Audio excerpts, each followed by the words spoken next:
Today, I'm going to be debunking some crazy red pill logic, and then I'm going to be telling you why it might be true in your situation, depending on the type of guy you are and the level that you're at or not. So this is very specific, and this is from a group I'm in on Facebook, the most reputable source ever. I'm about to show you the post here in a minute, but it says, fellas, what y'all think? How do you break up with a girl you don't want anymore? If she still wants you, be careful they don't take rejection well. And at first glance, this post, I was intrigued, but it came from one of the moderators of this group. It's super red pill. It's called Iron Master Sharpening Masculinity Essentials Daily. It's not something that I really subscribe to as much as just keep on my feed just to get a temperature of how the red pill community is doing and just to keep my masculinity sharp, which is part of the point. But a lot of the shit they post on here is bullshit, honestly. It's not going to apply to most men. But I'm going to read this. You're going to get a sense of why I'm saying that, but then I'm going to tell you why it might be true for you depending on the type of situation you're in and the level of man that you are. So I'm going to show you this now. It's basically just an Instagram comment by this guy who is talking about game, and he says, breakup finesse is more important than the Rizz at the beginning. Women are not used to rejection, especially the pretty ones. Ghosting is easy but risky and impossible if you have visibility in your career. It really only works dating long distance. Best strategy is to find girls with complete separate social circles than you. When it comes time to split and move on, you have to de-escalate until she breaks up with you and thinks it was her idea. Level 1, do things you know she finds unattractive until she gets the ick. Level 2, behave just a little controlling or possessive, but nothing over the top. Level 3, get one of your bros to start a fight with you and fake getting beat up in front of her.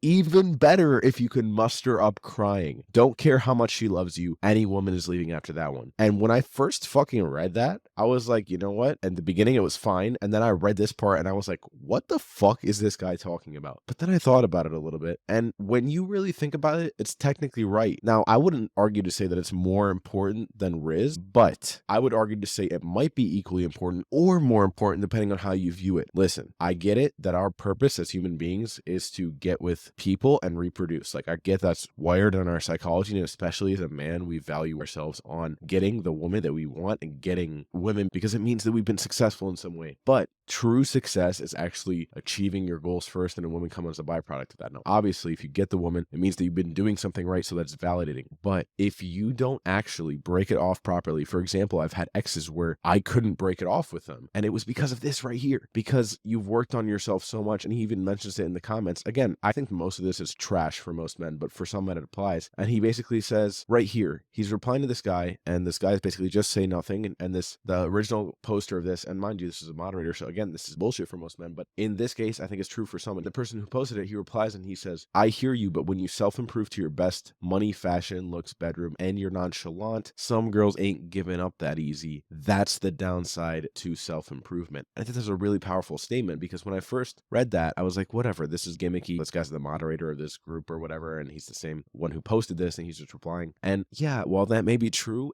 there is an element of truth to this, because when you are so nonchalant that you are willing to stick around with a girl or not stick around with her and keep having fun with her, even though, for example, she's not the one for you, something I've done to my exes before, then they actually, or maybe you stick around with them and you're just like, oh, I'm going to help you during this time of need in your life, blah, blah, blah, if you want. And they're down for it. They're just down because they think they still have a chance with you. And that actually makes you more comfortable. And the problem with this is not that the woman is not going to be out of your life necessarily, but that the fact that you wanted the woman out of your life and some of them are still going to stick around and you're going to take it because it's convenient and validating, makes you more comfortable. And it allows you to be familiar with a certain caliber of woman and get used to them. So you think that's now your standard because that's all you've ever had. So when you meet a woman of higher caliber, you don't know how to deal with her, and you've done yourself a disservice by not employing more manipulative quote unquote techniques or smarter techniques in order to keep a woman that you don't want out of your life. And women do this type of stuff all the time. They'll ignore you, etc., etc. And obviously with certain women you can ignore them, but it's validating for us as men. And when it's persistent, it's hard to take consistent validation, because you wanting to have sex with a woman is sometimes demeaning to her. Even though she does it and she enjoys it and she doesn't feel bad about it, it's because you don't make her feel bad about it, but she knows intrinsically that this man is not going to marry me, etc., etc. If you've had sex with anyone who she knew that she wasn't going to be your wife, yes, she feels good in the moment, but she doesn't feel good about it long term. And you won't feel good about it long term either, because even though it feels good in the moment, and you do feel more good about it than her long term, and that's the trick, is that in your mind it's more validating for you than it is for her. But the thing is, when you get that validation, it lasts, yes, for longer, but you're actually doing yourself a disservice, because if that woman was out of your life, you would have more of a hunger